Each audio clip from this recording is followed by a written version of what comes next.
നമസ്കാരം. ഇന്ന് നമ്മൾ പഠിക്കാൻ പോകുന്നത് നിർമ്മല പ്യൂട്ടൽസിൻ്റെ ദ മൗണ്ടെയിൻ ചൈൽഡ് എന്ന ഒരു പോയമാണ്. അപ്പോൾ ആദ്യം തന്നെ ആരാണ് ഈ നിർമ്മല എന്ന് നമുക്ക് മനസ്സിലാക്കേണ്ടതുണ്ട്. അതായത് നിർമ്മല 1972 ജനിച്ചത്. ഇദ്ദേഹം ഒരു ആദിവാസി ഫാമിലിയിൽ പെട്ടതുകൊണ്ട് തന്നെ ഇദ്ദേഹത്തിൻ്റെ പോയത്തിൽ നമ്മുടെ പ്രകൃതിയായിട്ടുള്ളൊരു ബന്ധം കാണാറുണ്ട്. അതായത് ആദിവാസി ലാംഗ്വേജായ സനാതാലി എന്ന ലാംഗ്വേജിലാണ് ഇവർ കൂടുതലായിട്ട് എഴുതിയിട്ടുണ്ടായിരുന്നത്. ഇത് ഒത്തിരി ഫേമസ് ആയതുകൊണ്ട് തന്നെ അത്യാവശ്യം ട്രാൻസ്ലേറ്റ് ചെയ്തിട്ടുണ്ട്. അപ്പോൾ ഇദ്ദേഹം പഠിച്ചത് പൊളിറ്റിക്കൽ സയൻസാണ്.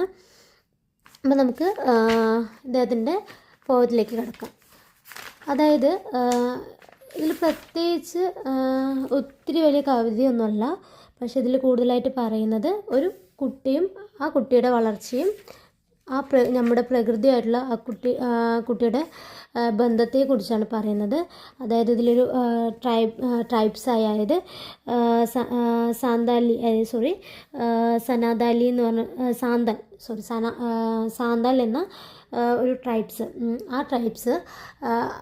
ട്രൈബ്സിൻ്റെ കുട്ടി ഒരു മൗണ്ടൻ, അതായത് മലയുടെ താഴ്വാരങ്ങളിലാണ് ജീവിക്കുന്നത് അവൻ്റെ ഫാമിലി. അപ്പോൾ ആ കുട്ടി ഓടിക്കളിക്കുന്നതും കുട്ടിക്ക് കൂടുതൽ അടുപ്പമുള്ളതും എന്താണ്, ഈ മലയും പ്രകൃതിയും അങ്ങനെ കുറേ കാര്യങ്ങളോടാണ്. അപ്പം ഇതിലെന്താ പറയുന്നത് വെച്ചാൽ സിമ്പിളാണ്. അതായത് ആ കുട്ടി നേരെ തന്നെ നമ്മൾ മൗണ്ടനിലേക്ക് ചാടി ഓടി കയറാൻ പോവുക. അപ്പം ഈ കയറാൻ പോണ സമയത്ത് എന്തൊക്കെയാണ് സംഭവിക്കുന്നത് എന്നുള്ള കാര്യമാണ് പറയുന്നത്. അപ്പം നമുക്ക് ആദ്യത്തെ കുറച്ച് വരികളുടെ മീനിങ് എന്താണെന്ന് നോക്കാം.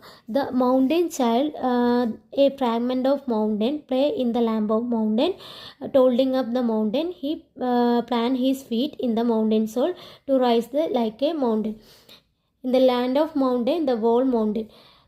ഇതിലെന്താ പറയുന്നതെന്ന് വെച്ചാൽ ഈ കുട്ടി, അതായത് കുട്ടി മലയുടെ മുകളിലോട്ട് കയറി തുടങ്ങുമ്പം കുട്ടി മലയെപ്പോലെ ശക്തനായിട്ടുള്ള ഒരു കുട്ടിയായിട്ട് വളരുകയാണ്.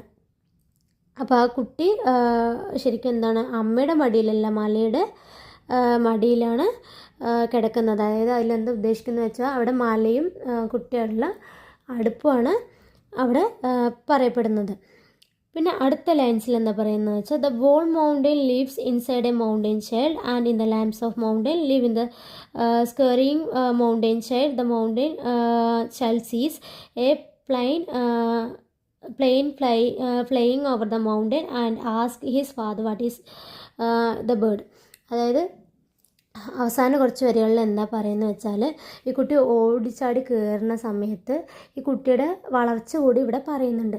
അത്രയും, അതായത് എത്രത്തോളം സ്പീഡിലാണ് കുട്ടി വളരുന്നത്, എത്രത്തോളം സ്പീഡിലാണ് കുട്ടി ഓടുന്നത്, അത്രത്തോളം, അതായത് മല വളരുന്ന പോലെയാണ് കുട്ടി വളരുന്നതെന്നാണ് ഇതിൽ പറയുന്നത്.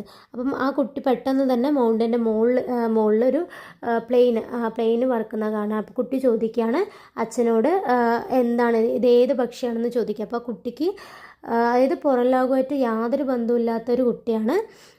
നമുക്കറിയാലോ ട്രൈബ്സാണ്. അപ്പം അവർക്ക് കൂടുതൽ എന്താ ബന്ധം, നമ്മുടെ പ്രകൃതിയോട്. അപ്പം ഇതിൽ പറയുന്നത് എന്താണെന്ന് വെച്ചാൽ കുട്ടിക്ക് ഒരു പ്ലെയിനെക്കുറിച്ച് കൂടി അറിയാതെ വളർന്നുകൊണ്ടിരിക്കുക എന്നാണ്. പിന്നെ ഇതിലെന്താ പറയുന്നത് വെച്ചാൽ നമ്മുടെ സാധാരണ സൊസൈറ്റിയിൽ ജീവിക്കുന്ന, അതായത് നമ്മുടെ ഇൻഡസ്ട്രിയൽ വേൾഡിൽ ജീവിക്കുന്ന കുട്ടികളുടെ വളർച്ചയെ കുറിച്ചിട്ടും നമ്മുടെ സാധാരണ പ്രകൃതിയെ അടുത്ത ബന്ധമുള്ള കുട്ടീനെ കുറിച്ചിട്ടുള്ള കുട്ടി എങ്ങനെയാണ് വളരുന്നതെന്നുള്ള കാര്യങ്ങളാണ് ഇതിൽ പറയുന്നത്. പിന്നെ ഇതിൽ പറയുന്നത് മലയുടെ ശക്തി, കുട്ടിയും മലയും കൂടി, അതായത് കുട്ടിയും മലയും ആയിട്ടുള്ള ബന്ധം എന്നുള്ള കാര്യങ്ങളൊക്കെയാണ് ഇതിൽ പറയുന്നത്. അപ്പം ഇതിൽ പ്രത്യേകിച്ച് പറയുകയാണെങ്കിൽ നമ്മുടെ നിർമ്മലയുടെ ലൈഫ് തന്നെയാണ് പറയുന്നത്. ഇത് ട്രാൻസ്ലേറ്റ് ചെയ്തത് ലൂസി റൊസിസ്റ്റ്യൻ എന്ന് പറഞ്ഞൊരു വ്യക്തിയാണ്. അപ്പം കൂടുതലായിട്ട് ഇതിലെന്താ പറയുന്നത് വെച്ചാൽ പ്രകൃതിയായിട്ടുള്ളൊരു വളർച്ച, നമ്മൾ എത്രത്തോളം പ്രകൃതിയായി അടുക്കുന്നു അത്രത്തോളം നമുക്ക് പ്രകൃതി സ്വന്തം അമ്മേനെ പോലെ നമ്മളെ നോക്കും എന്നാണ് ഇതിൽ പറയുന്നത്. Thank you.